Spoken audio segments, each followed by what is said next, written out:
Hi, dear friends. Today, as always, I have two chilling stories for you on my channel. People come to hospitals seeking healing only to find death instead. Which story do you find the most terrifying? Share your thoughts in the comments. I'm really interested to hear them. Now, let's get started. In September 2023, a Korean citizen named C, who was visiting Japan as a tourist, decided to explore the famous Ginza district in Tokyo and stopped by one of its upscale restaurants. C ordered his meal and requested water without ice. However, as soon as he took the first sip, an overpowering and unpleasant odor hit his nose.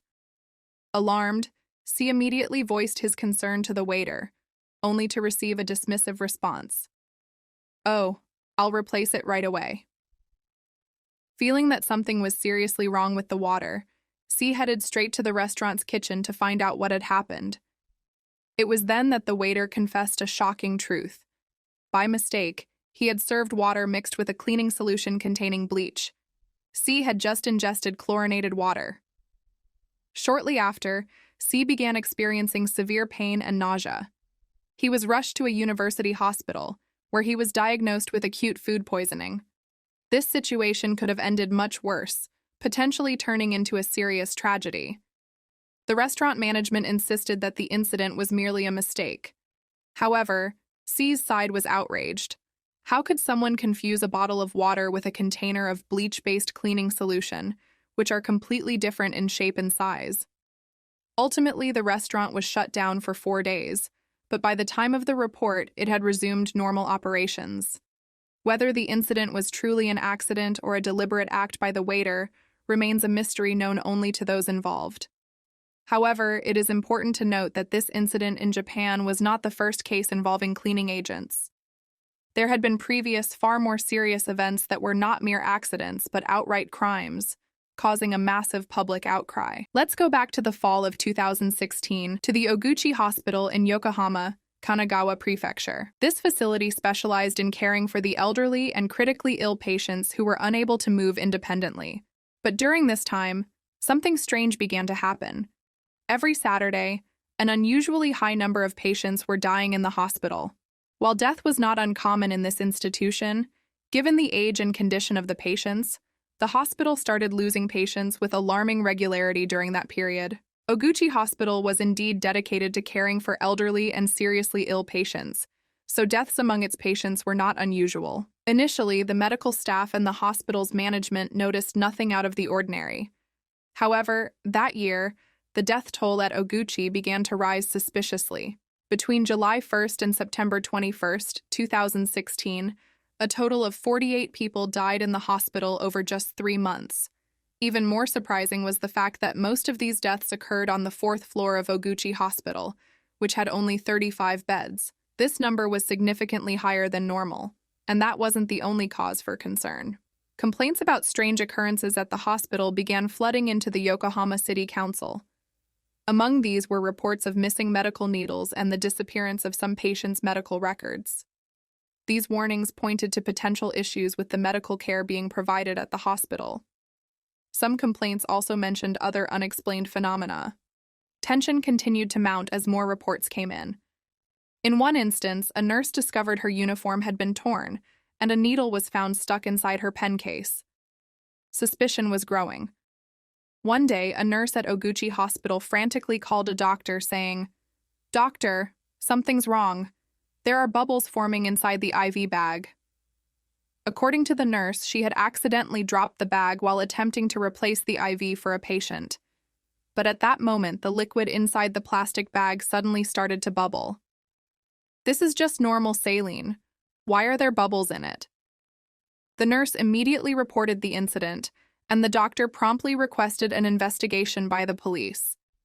The investigation revealed the presence of a substance called diamethol in the IV bag.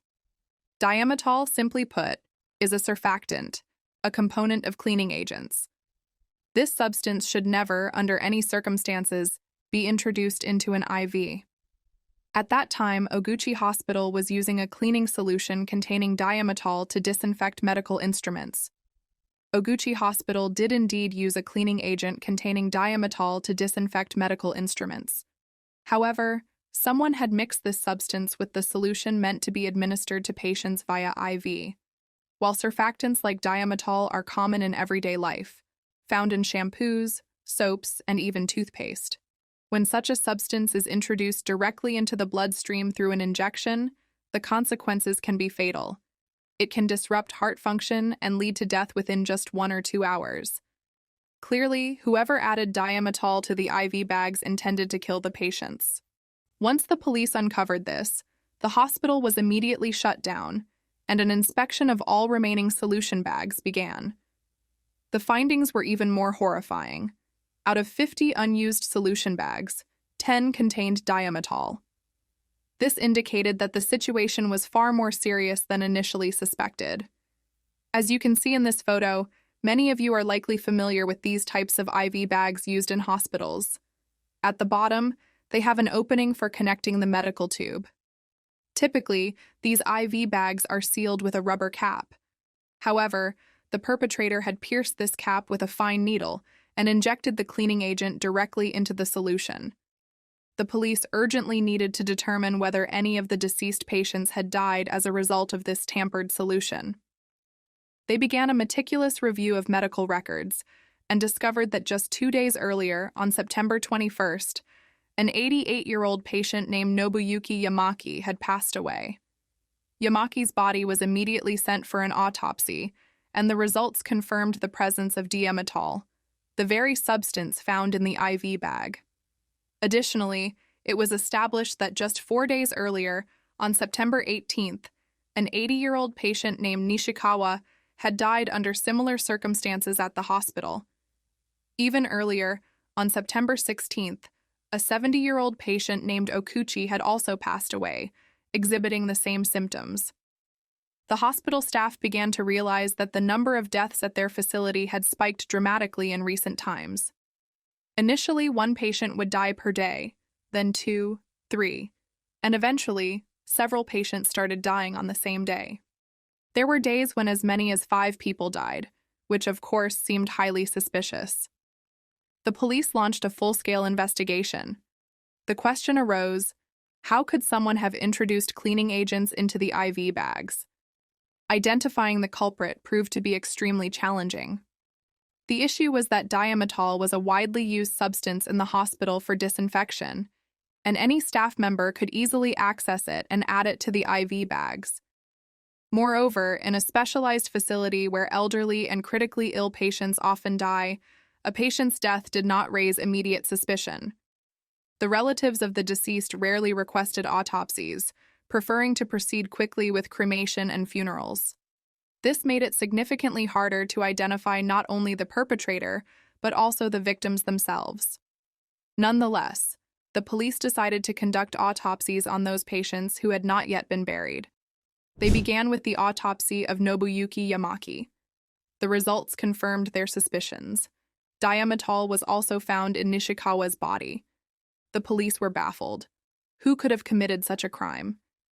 It was clear that the perpetrator was among the hospital staff. In an attempt to solve the mystery, the police decided to conduct an unusual investigation. They examined the clothing of all the hospital employees. The purpose of the inspection was to determine where exactly traces of diametol might have been left on the clothing. If the substance had been used as intended, the traces would likely be found on cuffs, trousers, or other areas where it could have accidentally gotten onto the fabric during routine work.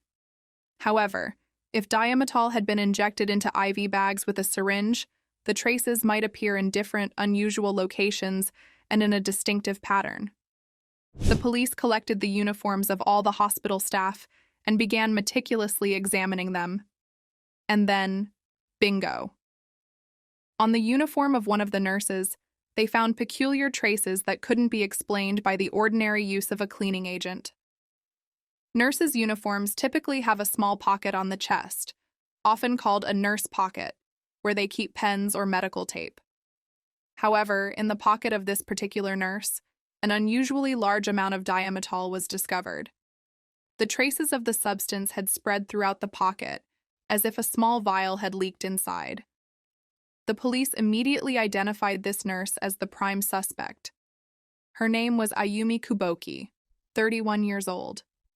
She had started working at Uchi Hospital in May 2015, a year before the deadly incidents began, and was stationed on the very same fourth floor where most of the deaths occurred. But these clues alone were not enough for a definitive conviction. The police continued to search for additional evidence. Recall the case of the 70-year-old patient Okuchi, who had died on September 16th. After her death, the family hurried to arrange the funeral, and an autopsy was not performed. However, something miraculous happened. They managed to find a blood sample that had been taken from her shortly before she passed away. It turned out that Okuchi's blood sample was still at the hospital. The police conducted an analysis of this blood for the presence of diametol, and the result came back positive. This confirmed that diametol was indeed in her system. Although this cleaning agent does not cause instant death, it was crucial to determine who had introduced it into Okuchi's fourth in the days leading up to her death. The police thoroughly reviewed medical records and discovered that Ayumi Kuboki was among the staff on duty the day Okuchi received her IV. But that wasn't the only evidence against her. Colleagues reported that after Kuboki had tended to patients, their condition would suddenly and sharply deteriorate. Moreover, surveillance footage showed Kuboki suspiciously wandering around the ward with IV bags in hand. Armed with this evidence, the police proceeded to interrogate Ayumi Kuboki. To everyone's surprise, she was highly cooperative. In fact, she didn't even attempt to hide her guilt. "Yes, I did it," she confessed. Ayumi Kuboki admitted, "I injected cleaning solution into the IV bags of at least 20 patients." Her calm, almost indifferent admission shocked the investigators to their core. It was something completely unimaginable. The police asked her, "Why did you kill the patients?" Kuboki's answer was staggering. She explained, "When a patient dies, their relatives come and start asking questions about the cause of death. It was very uncomfortable for me to answer those questions. To avoid this, I would inject the cleaning solution into the IV bags before the end of my shift, so the patients would die after I had already left work." Kuboki worked on a set schedule, finishing her shift on Saturday mornings, and she didn't want patients to die while she was on duty. So she injected diametol into the IV bags before leaving. This would allow her to avoid uncomfortable questions and avoid being involved in the process of determining the cause of death. But that wasn't all. Kuboki revealed another reason that drove her to commit these murders: a conflict with her colleague, Nurse BC. Before Kuboki began her killing spree, one of her patients died of old age. BC blamed her for the patient's death, stating that it was her fault. This incident left a deep mark on Kuboki and played a significant role in her decision to start killing patients. BC, Kuboki's colleague, once told her, "That patient died because of you." She accused Kuboki of being responsible for the death, which left a profound scar on Kuboki's psyche. After that incident, Kuboki resolved that she no longer wanted to be blamed by her colleagues or anyone else. She set a rule for herself: no one should die during her shift. In her twisted logic, if a patient was going to die anyway, it was better for them to die when she was no longer at work. In her distorted reasoning, if a patient was doomed regardless, it was better for them to pass away in her absence. This twisted logic led Kuboki to the decision to inject diametol into IV bags before leaving work. Eventually, Kuboki was arrested and brought to trial on charges of murdering 3 people. Although she confessed to killing more than 20 patients, proving this was extremely difficult. Most of the bodies had been cremated, making it challenging to determine the exact number of victims. Even when traces of the cleaning agent were found in a patient's body, the question remained: was the dose lethal, or did the patient die of natural causes, with the substance merely speeding up the process? Answering this question was nearly impossible. As a result, it was never fully established how many people Kuboki actually killed with her horrifying method. Proving Kuboki's guilt was incredibly challenging, and when the trial began, there was an unexpected turn of events. Kuboki's lawyer declared her innocence, which shocked everyone present. How could they claim she was innocent? That's when the defense introduced the idea of mental illness. The lawyer argued that Kuboki suffered from depression, schizophrenia, and mild intellectual disability. However, many questioned how a nurse, a professional in her field, could be deemed insane. If she truly had such severe mental health issues, how could she have been working in a medical institution? The judge was also reluctant to accept this line of defense, determining that Kuboki possessed sufficient intellect and understanding of her actions. In November 2021, she was sentenced to life imprisonment for the murder of 3 people and the attempted murder of several other patients. Initially, given the scale of her crimes, she faced the death penalty, as her actions potentially led to the mass loss of life. However, psychiatric evaluations revealed that Kuboki did indeed have minor developmental issues and depression, which mitigated her sentence to life imprisonment. Moreover, Kuboki attempted to justify her actions by claiming that she was subjected to bullying by senior colleagues and other hospital staff. Ayumi Kuboki asserted that she was a victim of severe workplace harassment. As an example, she pointed to her colleague BC, who, according to Kuboki, was known for her cruelty and strict attitude towards subordinates. BC often criticized Kuboki, frequently telling her that she was not performing her duties adequately. But what influenced Kuboki even more was their head nurse, a woman named Cece, who was about 60 years old. At Oguchi, she was nicknamed the Empress because she practically ruled the ward like a queen. If one of the junior nurses displeased her, Cece would openly isolate that person, instructing others not to speak to them and assigning them menial tasks. Additionally, Cece would unfairly evaluate the work of those she disliked, giving them low marks in performance reviews. It was no surprise that these junior nurses ended up with the most unpleasant and difficult jobs. It was also known that Cece was extremely harsh with patients and their relatives, often raising her voice without any apparent reason. Kuboki claimed that she became a victim of this phenomenon, known as taiyun, a term used in medical circles to describe severe and unbearable workplace bullying. The word taiyun literally translates to burning until the soul turns to ash. It describes a process where senior nurses train their junior colleagues by subjecting them to endless humiliation and criticism until they lose the will to resist. This type of bullying includes gaokini, a form of harassment common in the medical field. When the details of Ayumi Kuboki's statement became known, some speculated that perhaps her true targets for revenge were not the patients but her fellow nurses. However, since she couldn't directly retaliate against them, she decided to kill patients who were already vulnerable, under the guise of illness, thereby satisfying her twisted desire for revenge. However, even if Kuboki did indeed suffer severe bullying, the fact that she turned her vengeance on dozens of innocent patients can never be justified. Her crimes must be punished by law, and she must be held accountable for her actions for the rest of her life. The issue of bullying and harassment among nurses and medical staff is not unique to Japan. It also exists in South Korea. Just recently, in January 2024, an unusual sentence was handed down in South Korea: 6 months in prison for a senior nurse convicted of bullying. The victim had been subjected to physical and emotional abuse by the senior nurse and ultimately took her own life in the hospital dormitory. I hope that everyone understands that deliberate bullying and moral humiliation can never be justified for any reason. Early one morning, a woman paced nervously around her home, waiting for a call. As soon as the phone rang, she quickly picked up, and her face immediately brightened when she heard her son's voice on the other end. He asked how she was doing, exchanging the usual morning pleasantries. These conversations had become a daily ritual, the most anticipated moment of her day. But this time, her son's voice sounded different. "Mom, something's wrong. I'm in Cheongdam-dong," he said, his voice trembling.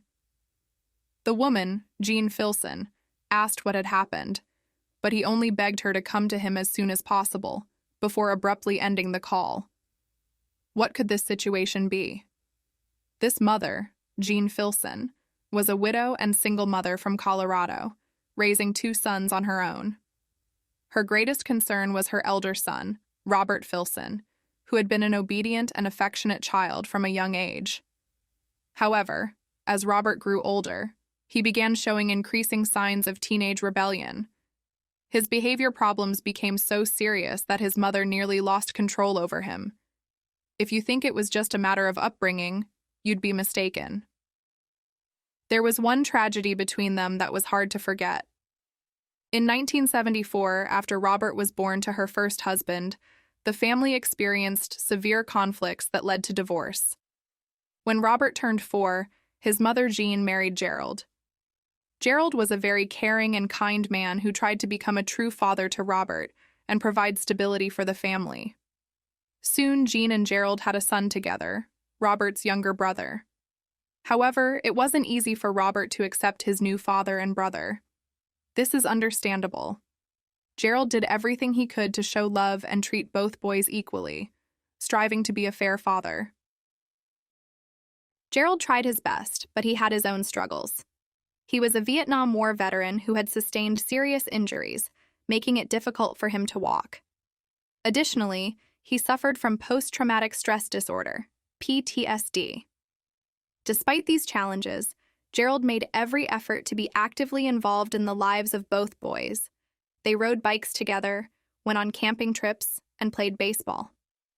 Thanks to these efforts, the relationship between Gerald and Robert grew stronger, and they gradually bonded as father and son. In 1982, when Robert turned 7, the family moved to a new place.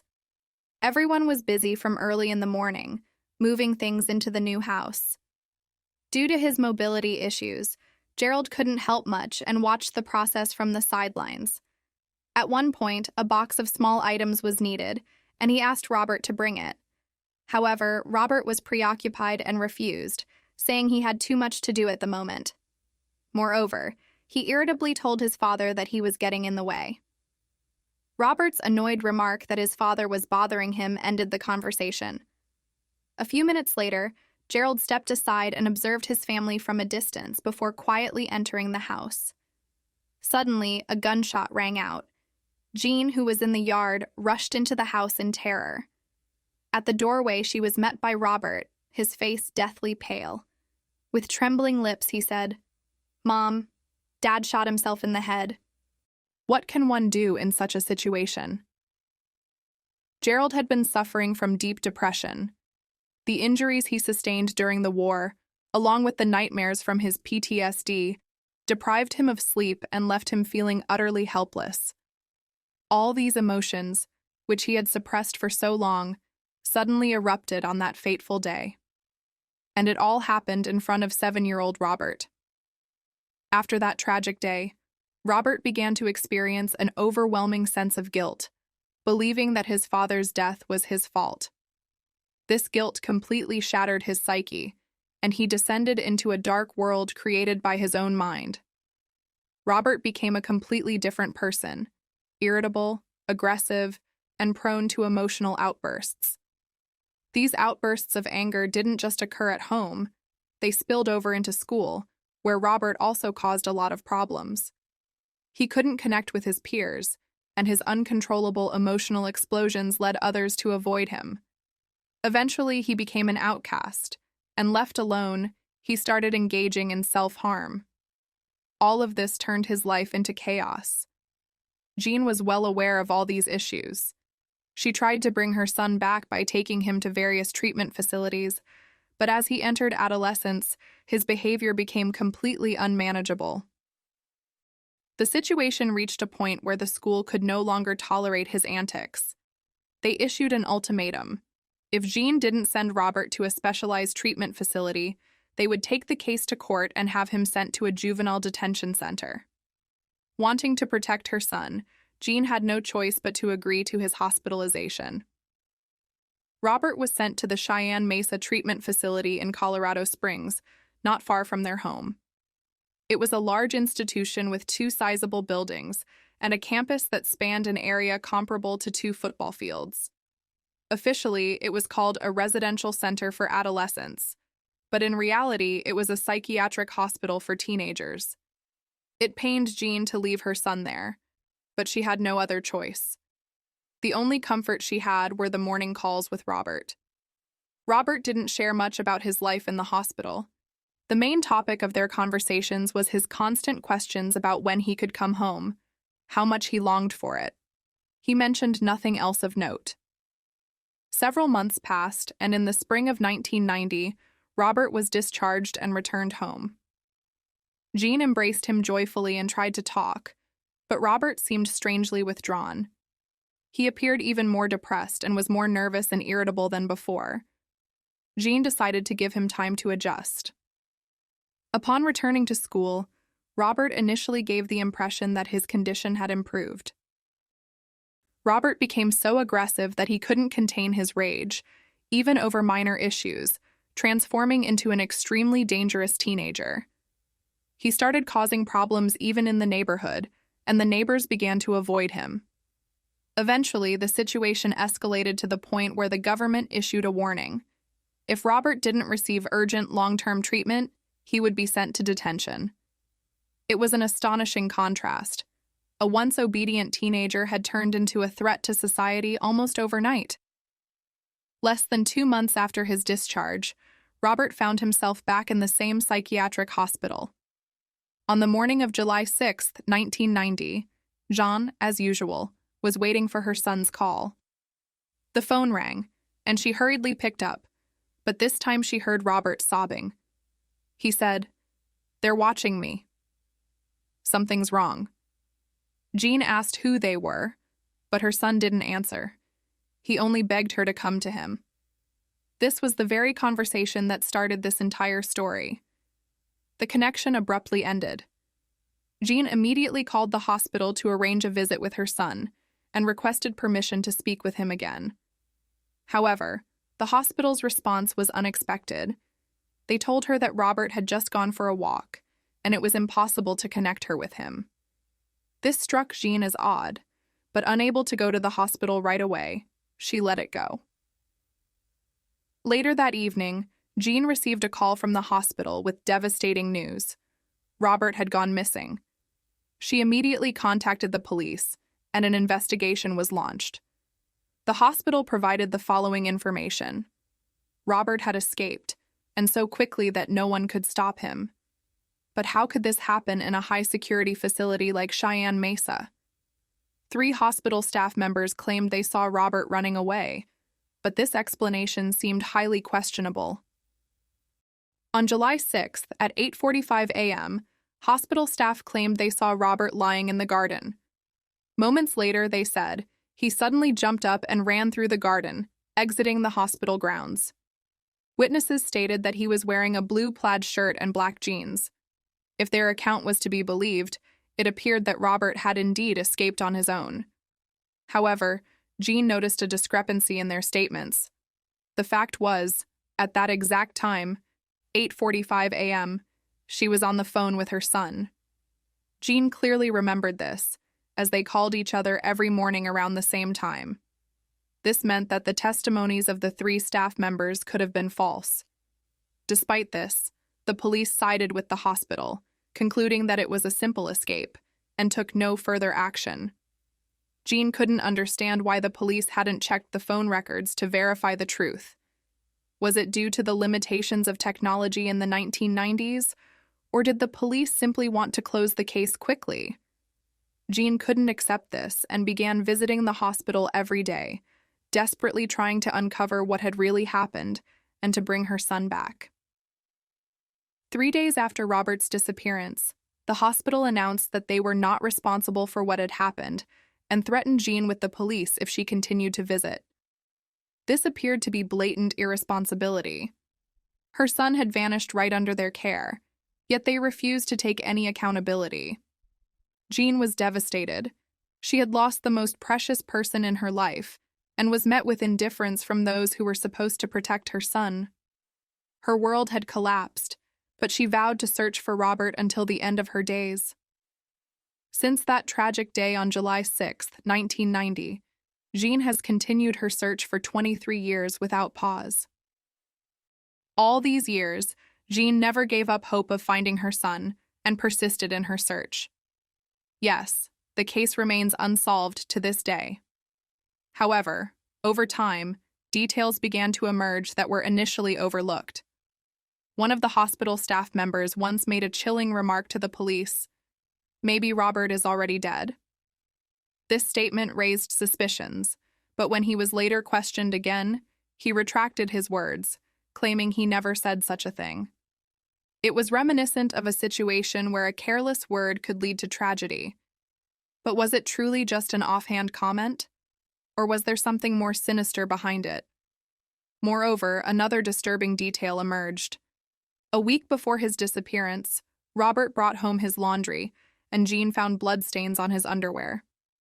At the time, she didn't give it much thought, but after her son went missing, this discovery began to haunt her.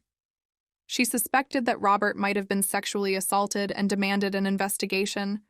However, her suspicions were dismissed, and the case of Robert's disappearance remained classified as a simple runaway, with no further action taken.